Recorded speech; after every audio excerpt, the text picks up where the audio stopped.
Hey boys, where we last left off, we were just about to meet Massasoit. Again, don't know if I'm saying that right. And let's see what happens tonight, shall we? William presented Massasoit with a pair of knives and some proper chains. In return, Massasoit, maybe Massasoit? Don't know.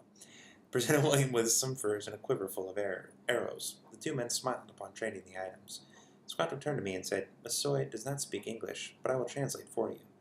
As Squanto approached the Sakim, I don't think I said that right either. 0 for 2 on literacy. Massoit turned and acknowledged him. The two spoke briefly, and Squanto pointed in my direction. Both Massoit and William turned upon seeing me. William rushed over to greet me. Rush Revere! Ah, as always, your timing is perfect. I see that Squanto has found you, William said. He took my arm and led me to Massoit. It's my pleasure to introduce you to the Indian king, Massoit. In his native tongue, Squanto translated for William, and then introduced me to the king. I reached out my hand toward Massoit, and he shook it with a strong grip. He looked to be about 35 years old, and as lean and fit as any professional athlete. He smiled and spoke a language that was complete gibberish. I smiled back and nodded my head. Squanto said, He says that you have a strong name, like a rushing river. Massoit spoke again, and Squanto said, He asked if you brought anything to trade.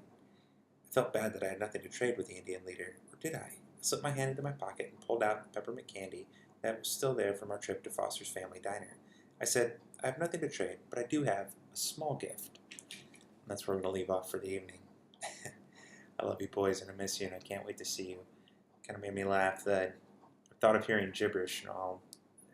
Dad's been around a few interesting places where it's not gibberish, it's a decent language, but I'm not very familiar with it. So I can relate to being overwhelmed by something you can't hear, can't really understand. Anyway, I love you boys. Be good for your mom, and I'll talk to you more tomorrow. I love you.